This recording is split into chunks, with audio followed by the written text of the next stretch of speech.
میرے بھائیو آپ لوگ یہاں آتے ہو، میرے بس میں کچھ بھی نہیں ہے،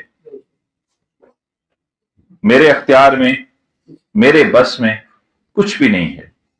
مجھے اپنا سر درد ہو جائے میں دور، مجھے بخار ہو جائے میں دور نہیں کر سکتا، مجھے نہیں پتا میں یہاں سے اٹھ بھی سکوں گا کہ نہیں۔ یہ میری آنکھ ہے، مجھے اس پہ کوئی اختیار نہیں ہے، نہ میں اپنی مرضی سے اسے کھول سکتا ہوں، نہ اسے اپنی مرضی سے بند کر سکتا ہوں۔ ہر چیز پر قادر کون ہے؟ اللہ ہے۔ یہاں آنے سے کچھ حاصل نہیں ہے، یہاں آپ لوگ آتے ہیں صرف ہمارا ایک فائدہ ہے کہ ہماری انکم میں اضافہ ہوتا ہے۔ یہاں آنے سے آستانوں پہ اور درگاہوں پہ آپ لوگ جانا چھوڑ دیں، ہم آپ کے گھروں میں مزدوری کرتے ہوئے نظر آئیں۔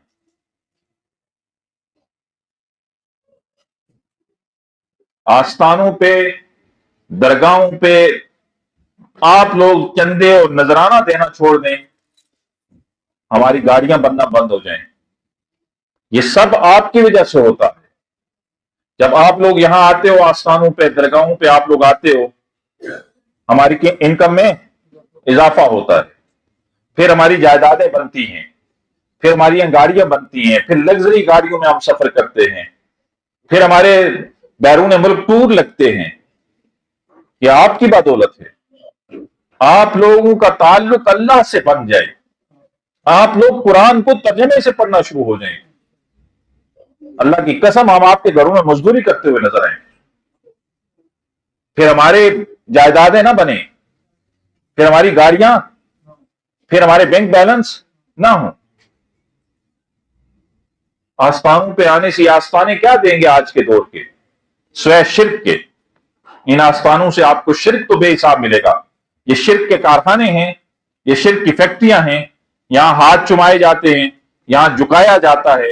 کچھ بدبخت ایسے ہیں جو اپنے آگے سجدے کرواتے ہیں، کچھ بدبخت ایسے ہیں جو خود بھی ڈھول پہ ناچ رہے ہوتے ہیں، آپ لوگوں کو بھی نچاتے ہیں۔ کیا یہ آستانوں پہ نہیں ہوتا؟ جو گدی نشین ہے، جو آستانے پہ صاحب آستانہ بیٹھا ہوا ہے، اس کی طرف پیٹ نہ ہو، اس کے ہاتھ چومو، اس کے آگے جھک جاؤ، اس کے گھٹنوں کو ہاتھ لگاؤ، اس کو نذرانے اور چڑھاوے دو، کیوں؟ کیا یہ میرے آقا کی تعلیمات ہیں؟ یاد رکھیے، اسلام میں پیری مریدی کا کوئی کنسیپٹ نہیں ہے۔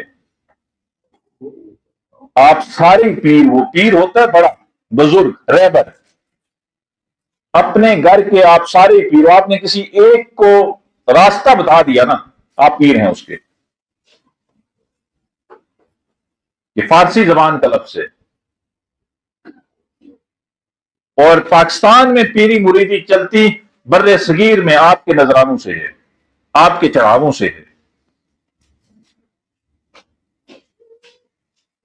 جب آپ لوگ چڑھاوے دیتے ہیں تو پیر صاحب کی ہماری گاڑیاں لگژری ہو جاتی ہیں، اور دکھ کی بات یہ ہوتی ہے کہ مرید محنت کر کے، سٹرگل کر کے، بڑی مشکل سے ساری زندگی جاب کی، ریٹائرمنٹ کے وقت ریٹائرڈ ہوا، ریٹائرڈ کے بعد ایک مہران گاڑی لیتا ہے، اور پیچھے لکھواتا کیا ہے؟ نگاہ مرشد لکھواتا ہے کہ نہیں؟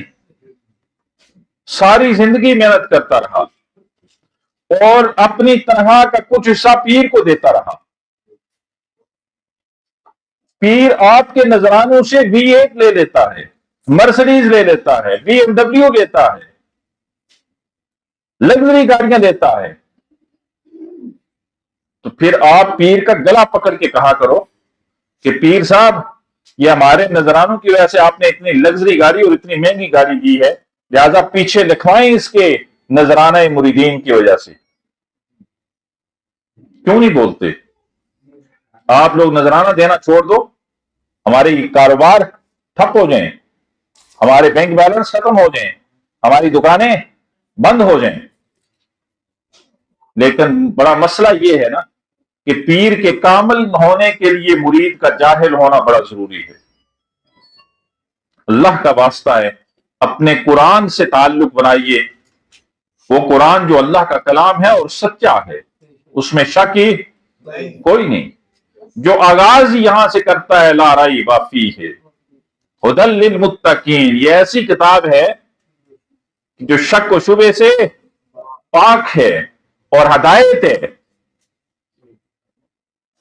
اللہ کا واسطہ اب قرآن ترجمے سے پڑھنا شروع ہو جائے. جس دن آپ نے قرآن کو ترجمے سے پڑھ لیا یہ ہماری دکانیں بند ہو جائیں گی اس دن انشاءاللہ. انشاءاللہ بولے نا آپ. ڈر مجھے ہونا چاہیے دکان میری بند ہو رہی ہے, آپ کو کیا مسئلہ ہے؟ آپ کیوں نہیں انشاءاللہ بولتے؟ اتنی پیر پرستی کوئی ککھ نہیں کر سکتا اگر اللہ نہ چاہے. ہر چیز پر قادر, مشکلیں دور کرنا, مشکل کشا, حاجت روا, بیماریاں دور کرنا اللہ کا کام ہے. اور ایک ہی جو بیماریاں دور کرتا ہے, جو مشکلیں دور کرتا ہے, جو پریشانیاں ختم کرتا ہے, جو حاجتیں پوری کرتا ہے, وہ ایک ہی ذات ہے اللہ. اللہ کا واسطہ ہے اپنے اللہ سے تعلق بنائیے. آپ لوگ یہاں آتے ہیں مجھے اس سے مطلب کوئی نہیں, آپ لوگ نہ آئیں مجھے غرض کوئی نہیں. مجھے آپ کی انکم سے, آپ کے آنے سے انکم میں اضافہ نہیں ہوتا, آپ کے نہ آنے سے انکم میں. اگر میری انکم میں بھی اضافہ ہوتا تو میں ایسی باتیں سیدھی نہ کرتا. مجھے اس کا ڈر نہیں ہے. میں 14 سال ہو گئے کرائے پہ بیٹھے ہوئے. میرا بھی دل کرتا ہے میں بھی ایسے پلازے کھڑے کروں, میرا بھی دل کرتا ہے میرے اپنی گاڑی ہو, میرا بھی دل کرتا ہے میں بہت لگژری گاڑی میں گھوموں. لیکن کیا یہ مجھے لگژری گاڑی بچائے گی قبر میں؟ میرے پلازے مجھے بچائیں گے؟ میرا بینک بیلنس مجھے بچائے گا؟ نہیں. وہاں میرے اعمال میرے کام آئیں گے. اگر میرے اعمال اچھے ہیں تو میری قبر اچھی ہے, وہ جنت کے گھروں میں سے ایک گھر بن جائے گی, جنت کے باغوں میں سے ایک. اور اگر میری اعمال اچھے نہیں ہیں تو دنیا کی دولت جتنی بھی میں کما لوں نا, میری قبر جہنم کے گڑھوں میں سے ایک گڑھا ہوگی. اور آقا نے فرمایا نا کہ قبر کی پہلی رات بڑی مشکل ہے. وہاں آپ کی ایک ایک چیز کا حساب ہونا ہے. اور جب یہ پوچھا جائے گا کہ جوانی کیسے گزاری, جوانی تجھے دی تھی کیسے گزاری, تجھے مال و دولت دیا تھا کہاں خرچ کیا, یہ وہ سوال ہیں جو انسان کو ہلا کے رکھتے ہیں. اور وہاں اللہ نے فرشتوں سے کہا کہ اس سے پوچھ, میرا پیسہ کمانا میرے لیے مسئلہ, میں صرف 200 روپیہ یہاں ٹوکر رکھوں نا, 200 روپیہ صرف ایک بندے کا, میں روز کا 1,00,000 روپیہ لے کے اٹھوں جتنا یہاں رش ہوتا ہے, اس سے بھی زیادہ. لیکن اگر قبر میں اللہ نے فرشتوں سے کہا کہ اس سے پوچھ میرے قرآن کو دنیا میں تھوڑی قیمت میں یہ کیوں بیچتا رہا, میں کیا جواب دوں گا؟ کوئی جواب ہے میرے پاس؟ قرآن کی کوئی قیمت لگ سکتی ہے؟ مجھے آپ لوگوں سے مطلب نہیں ہے. مجھے آپ لوگوں سے ایک غرض ہے, اللہ کا واسطہ ہے نمازی ہو جاؤ. اس میں میرا کوئی فائدہ, میرا کوئی نقصان. نماز فرض عین ہے, کسی حال میں معاف نہیں ہے. نماز 2 لوگوں پہ معاف ہے. آپ اپنی کیٹاگری چن لیجئے, ان میں سے چوائس کیجئے ہم کس کیٹاگری میں ہیں. نماز 2 لوگوں پہ معاف ہے, ایک پاگل پہ, دوسرا مردے پہ.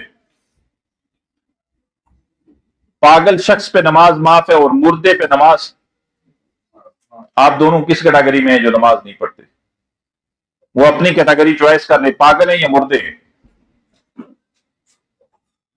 میرے آقا نے فرمایا معراج ہوئی, میں نے دیکھا کچھ لوگوں کے منہ سے اژدہا داخل ہوتا ہے, کاٹتا ہوا ناف سے باہر نکلتا ہے, پھر ناف سے کاٹتا ہوا شرمگاہ سے باہر نکلتا ہے. میں نے پوچھا جبریل یہ کون ہے جنہیں اتنا سخت عذاب ہو رہا ہے؟ فرمایا یا رسول اللہ آپ کا وہ امتی ہے جو دنیا میں نماز نہیں پڑھتا تھا. اللہ کا واسطہ ہے نمازی ہو جو. میں پاؤں پکڑوں آپ لوگ نماز پڑھیں گے؟ ہاتھ کھڑا کریں جو 5 وقت کی نماز پڑھیں گے. آج سے وعدہ کریں اللہ ہمیں 5 وقت کا نمازی بنائے.